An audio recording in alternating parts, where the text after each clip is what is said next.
Pilipinas at buong mundo, Nay, Tay, Kapuso. Pahiram po ng 20 minutes ng inyong hapon. Ako po si Boy and welcome to Fast Talk with Boy Abunda. Sa lahat po ng nanonood sa ating live streaming channel sa Facebook at YouTube, sa lahat ng nakikinig po sa DZBB, welcome to the program. Ang isa sa mga bituin po ng asawa ko. Ang napakaganda. Ang ating bisita ho ngayong hapon. Ay, Tay, Kapuso, please welcome, wow, Lizelle Lopez! Gusto ko talaga, ang bisita ho natin. Happy New Year! Ay, Happy New Year! Happy New Year po sa inyong lahat. Ayun, nagbabalik. Oo, nagbabalik. You're always welcome to Fast Talk. Kumusta? Kumusta ang pagdiriwang ng bagong taon? Naku, sobrang saya po. Nag-share po kami ng family ko. Naku, sobrang saya po doon. Okay. Kayo po, kamusta? Okay naman. Okay naman. At kasamang pamilya. Tayo lahat, palagay ko pagdiriwang ng Kapaskuhan, pamilya talaga ang kasama. Totoo po. Ikaw ba, maliban sa pamilya, may iba pa? Yung totoo. Mamaya na. At nagbabalik siya. At nagbabalik. Please. Okay. Maraming salamat. Oh my God. At ako'y natutuwa because you're starting your year really big. Oh my God, opo. Excited January na po kailan? ako. Opo, January 15, asawa ng asawa ko. Oh my goodness, sobrang happy po ako kasi sobrang ganda po talaga ng pasok ng bagong taon ngayon kasi papalabas na po ang aming Ipinagdasal mo ito? series. Actually, hindi lang po dasal. As in, pinaghirapan ko po talaga to kasi nag-audition po ako kay Direk Loris that time para Paanong dito audition? sa serye na to. Sa Zoom po kami nag-meeting. Dahil COVID ito. Opo, at hindi na po COVID. Tapos na ang pandemya. Tapos na po, pero sinurprise po ako ng handler ko that time. Kasi tinatanong ko po kung sino po ang director. Tapos nagulat po ako yun si Direk Loris nga po. Kasi, paano ka mag-audition online? Via Zoom? ayun po, parang may ipapadala po sila sa inyo na script and then i-memorize, sasabihin yung background ng character and then after that, parang you do the scene. Do you remember what you said? I mean, do you remember kung ano yung konsepto ng iyong audition piece? Actually, parang iba nga po yung sinend nila sa takbo po ng story ngayon eh. Pero ang story po dun sa script is pinapaalis ko si Christy dun sa bahay na.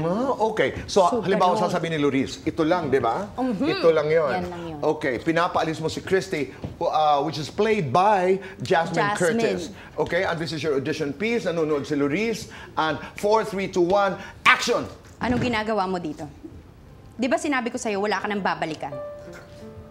Tapos may sinasabi siya, kuwari ikaw. Okay. Anong pinagsasabi? Binabalikan? Anong ginagawa mo dito sa labas ng bahay ko?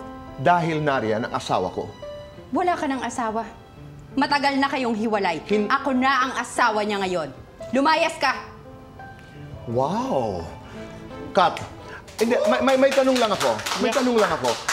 It must have been difficult dahil Zoom, di ba? At wala kang ka-eksena. Opo, tapos yung Hindi mo alam nagsasabi kung pa paano po ng- nagre-react. Opo, tapos yung line pa po na sinasabi nila na line ni Christy, sobrang walang emosyon. As in, wala kang huhugutan from your Co-actor. So, kailangan talagang So, okay. sarili Ano mong ang emosyon. kwento, Lizelle, ng asawa ko at sino ka dito sa dalawang asawa? Yes, si Shaira po dito ang new wife ni Jordan Manansala. Siya ang pangalawang Played asawa by ni Raver? Jordan. Yes. And ang takbo po ng storya niya, actually, paglalaban talaga to ng karapatan eh. Tsaka pagmamahal. Karapatan mo bilang asawa, bilang karapatan mo sa pamilya mo at sa asawa talaga. Sa Pero ang pamilya. problema kasi sa kwento dito, kung karapatan ang pag-uusapan, pareho kayo may karapatan eh. Yes. Original ako na asawa. Malay niyo naman kung anong nangyari sa akin. Dadatnan kita, ang alam mo wala siyang asawa, pero may asawa ang asawa mo. Hindi, actually, alam ko po na may asawa siya that Pero- time. Pero, akala namin patay na Yun siya. ang sinasabi ko. So ang akala niyo ay mali. So kung yung first wife naman, ang kanyang pinaninindigan, pakialam ko naman kung mali ang inyong akala. Yes. Meron akong inuuwian. yes. Sa tunay na buhay, Lizelle, kaya mo yun? Kaya mo magkaroon ng asawa na may asawa na? I think hindi po. Kasi takot po ako sa batas. Tama. Takot po ako sa batas. Hindi, pero kung iisipin niyo po, ayoko rin naman magsalita ng tapos, syempre.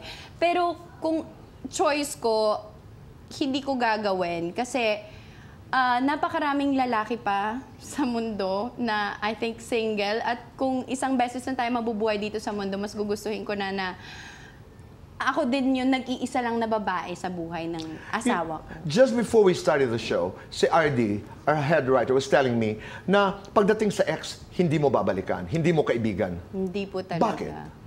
Kasi feeling ko, nabigay ko na yung time, effort, everything nung time na tayo pa. So after nun, tapos na. Ano pang pag-uusapan natin? Run its course na po. That's it. Okay. You know, para sa akin, the genius of that position is, you simplify life.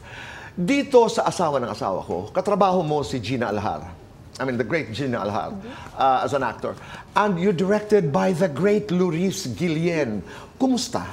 Paano mag-direct si Luis, halimbawa? Grabe po. Actually, sobrang galing niya po. Binibigyan niya po talaga yung mga artista niya ng freedom kasi I think artista din po siya. So, nararamdaman niya po yung... actress. Yes, nararamdaman niya po yung nararamdaman namin. Kuwari po sa eksena, parang ilalagay ka niya dyan. Halimbawa, okay. Yan, dyan.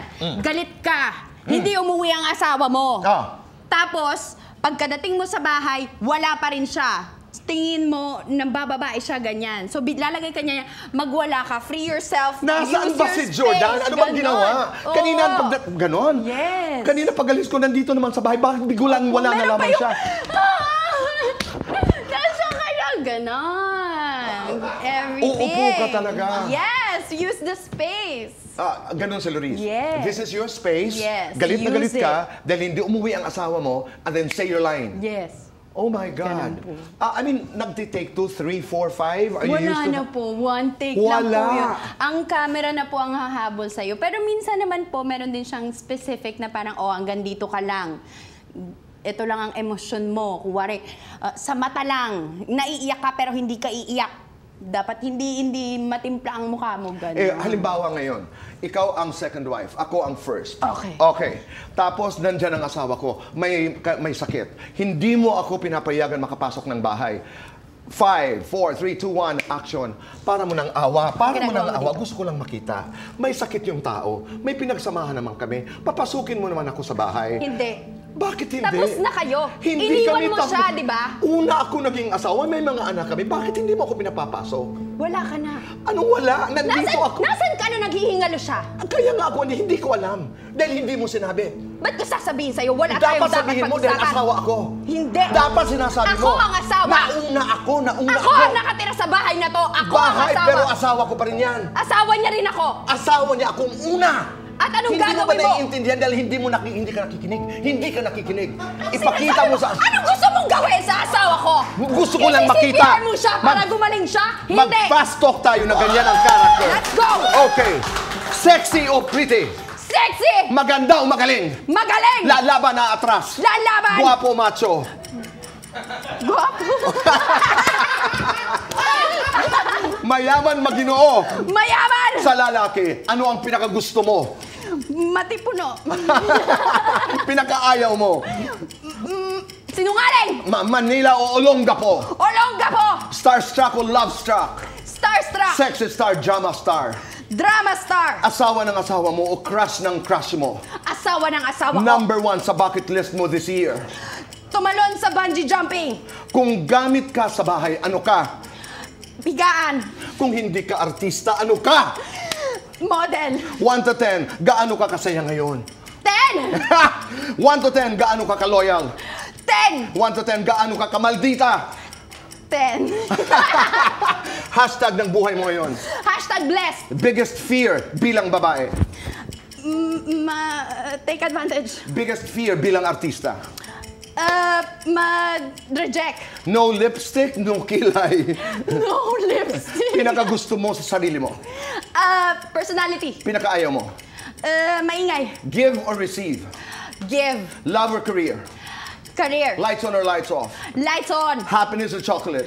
Happiness. Best time for happiness? Now! I am Lizelle Lopez. Gagawin ko lahat para... Sa pamilya ko. Grabe, intense! That's nice. You are playing the title role of this serie, of this primetime serie, Asawa ng Asawa Ko. You are at the beginning of your peak. Ito ang basa ko. Tanong, what if it doesn't work? Pangalawa, paano mo narating itong kinaroroonan mo ngayon? At paano mo proprotektahan itong space na ito? At this point in your life, anong pipiliin mo? Siya na mahal mo o ang karera mo? Ang mga kasagutan po sa pagbabalik ng Fast Talk with Boy Abunda.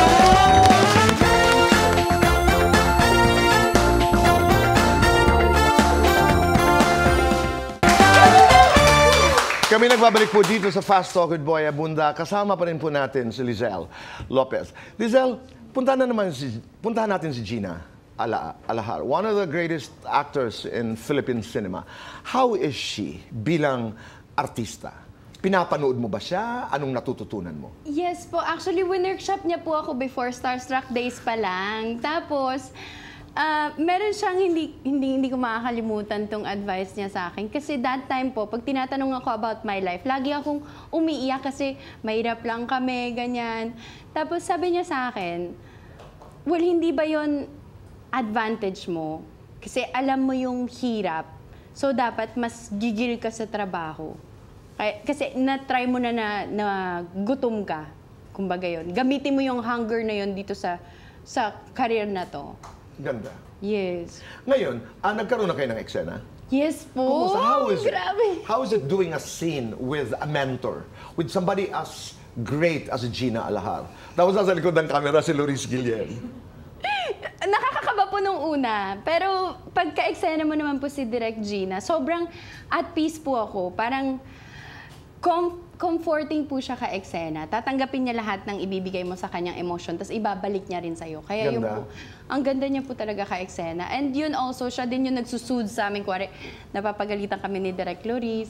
Siya yung nag-explain sa amin na, hindi kasi, sinasabi niya lang yan sa'yo para mas galingan mo pa, mas ilabas mo pa yung kaya mong gawin. Napaka-nurturing, no? Okay. Napaka-nurturing. At ang sarap because that becomes, a safe place for actors. Yes. Ang ganda. At napaka-giving, napaka-generous. Ako gusto ko lang sabihin na napaka-swerte ninyo that you're able to work with, that you are working with, Gina Alahar and Loris Guillen. Pag-usapan natin yung title role ka dito sa Asawa ng Asawa Ko. This is big. This is prime time. May pressure ba sa puso? Meron bang takot na, meron bang dasal na sana, Lord, make this work? May takot ba na baka hindi ito mag-work? What are your thoughts? Sa akin po, naniniwala po ako na kay Lord na po yun eh. Si Lord na po yung bahala doon. Pero nagdadasal pa rin po ako na syempre, sana mag-work siya, sana yung pinaghirapan namin tangkilikin po ng tao. And kung natatakot po ako, siguro hindi na po kasi nabigay ko na yung best ko dito. Alam ko na binibigay ko yung best ko bawat eksena. So, na kay Lord na po yun. Ibibigay ko na kay Lord yun kung ano yung plano niya para po dito sa teleserye namin. You know what I'm hearing is very humbling. Basta ibinigay mo ang todo, basta ibinigay mo ang dapat mong ibigay, you have nothing to worry. Di ba? Sabi nga ng Panginoong Diyos, have faith. Yes. O, basta may paniniwala ka, ibigay mo. How do you intend to stay where you are? Kasi ang daming distractions, no? Ang daming distractions. Paano mo sisiguruhin na hindi ka mawawala? I think, yun po, kagaya nung sinabi ni Direk Gina sa akin, nung nagsisimula pa lang po ako sa Starstruck, yung hungry. Kailangan hungry ka. Kailangan alam mo sa sarili mo na gagawin mo lahat para mag-work tong career na to. So kung kailangan na, kuwari meron akong distraction sa akin, lagi ko po nare-redirect yung sarili ko na, eto ba talaga yung gusto mong gawin? Kasi mahal ko po talaga yung trabaho ko. Mahal ko yung pag-aartista, mahal ko yung acting. Yun po talaga yung passion ko. So I think yung mga distraction, makikita ko po agad na distractions siya sa akin, sa trabaho ko. So ika-cut off ko po talaga yon. At saka, wala, mahal ko po kasi talaga yung trabaho ko. At saka naniniwala po ako na mahalin mo yung trabaho mo. Oh. Pero Lizelle, we are in the celebrity business. We are in the fame business. At minsan, fame can be toxic. May mga pagkakataon ba na nararamdaman mo, kasi nararamdaman natin yon, na yumayabang ka? Naniniwala po kasi ako na dito sa show business, meron pong mga celebrity at merong mga aktor. So, I think po nasaan ka? Doon po ako nakakategorize sa actor po talaga. As in, hindi po ako yung parang magpa-fame. Kasi hindi ko talaga siya ginagawa para sumikat ako, para makilala ako ng marami. Ginagawa ko siya kasi mahal ko yung pag-arte. At masaya ka? Masaya ako sa ginagawa. Pero ito rin ang nagbubuhay sa'yo. Yes. Paano mo narating ang kinaroroonan mo ngayon? Oh my gosh. I mean, the short version of the long story. Paano narating? Lakas ng loob po talaga. Lakas ng loob. Kasi pumunta po ako dito sa Manila, wala akong kilala, walang... Galing? Galing Olongapo po. Wala akong pamasahe, oh my goodness. Tapos nagtrabaho po talaga ako nag-waitress ako sa amin para makakuha ako ng pamasahe, para mag-audition ako. Tapos nagulat na lang po yung pamilya ko na nag-audition ako. Kasi gusto ko po talaga yung trabaho ko. And then ayun, nagulat po ako na isa ako sa lucky na nakapasok sa showbiz. So ngayon na nandito na po ako, talagang ipaglalaban ko yung position ko. Naniniwala ka sa swerte? Naniniwala po ako sa hard work. At saka, you keep on going back to that word, hunger. Yes. Na sinabi sa'yo ni Gina. Opo. You remain hungry. Yes. Oh gosh! Ganda, di ba? Tingnan mo. Ikaw yan! Oo. During the pandemic, I remember reading some things about you. Maselan na tanong, pero isang pagkakataon para maiklaro natin. Naakusahan ka na nagkaroon ng overlap kayo ni Christopher Martin with his wife now. Patawad, Christopher, and your wife sa tanong na ito. Pero gusto ko lang malinawan, ano ang nangyari? Nagkaroon ba talaga ng overlap? Kasi inakusahan kang nang agaw ka. Kung ako po tatanungin, hindi po.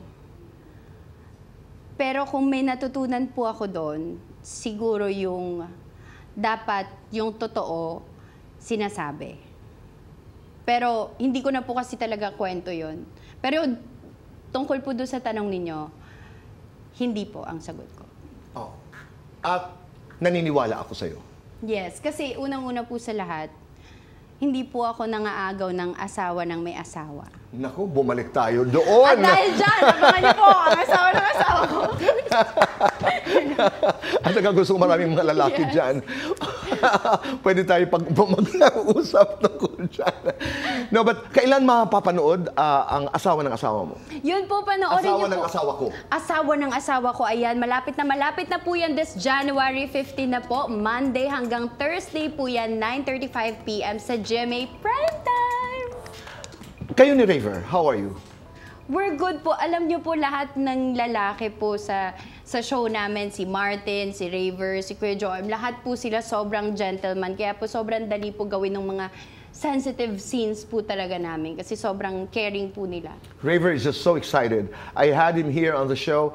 I'm excited to see Joe M. Bascon. Yes. Na napaka-intenso, napaka-husay din na artista. Have you had scenes? Wala pa? Yes po, meron. Kasi di ba, napunta ka doon sa kanila? Opo, Oo. actually, may twist pa po yun na bawal pa sabihin. Pero sobrang galing po talaga ni Kuya Joem sa eksena nila. Joem, At saka no? mapapanood nyo na po yung eksena naming dalawa. Kasi yung mga characters namin sobrang kitang-kita mo yung... Basta! Ayoko ba sabihin? Pero na-excite po ako kasi ang gaganda po talaga ng mga Hindi, excitement. sabihin mo totoo, yung ginawa natin kaninang eksena, mas magaling ba ako o si Joem? Sa palagay mo lang. Yeah. Ah, Si yung- Kuya Joem po. mas Nananakal po yun eh. Kailangan kitang sakalin? Opo, kuwari sasakalin niyo. Kuwari, sinisigawan ko kayo. Kuwari, Paano? di ba sinabi ko sa'yo, umalis ka rito? Ganon? Ganon. Kailangan Hindi, ba ganon? wala na siyang sasabihin. Bigla ka na lang, bam, ganon. Ngayon ako naman ang sakalin mo, halimbawa. Ay! Hindi, okay lang. Kasi ako ang asawa na number 1, tapos inaaway kita eh. Ilabas mo naman ang asawa ko. Ano ba naman? Ano sinasabi mo? Asawa mo! Asawa mo! Ganon? Ganon. Ganon pala yun. Intense! Pero hindi natin tatapusin dyan ang ating kwentuhan. Kailangan mag-TikTok tayo. Pinunod Yes. kita kagabi. Sige nga. Sige nga. Para naman magaan. Tan, tan, tan, tan, tan, tan, tan. January Tan, tan, 15 po ang tan, tan, asawa ng asawa ko. tan, tan, tan, tan, tan, tan, tan, tan, tan. Oh, ganyan.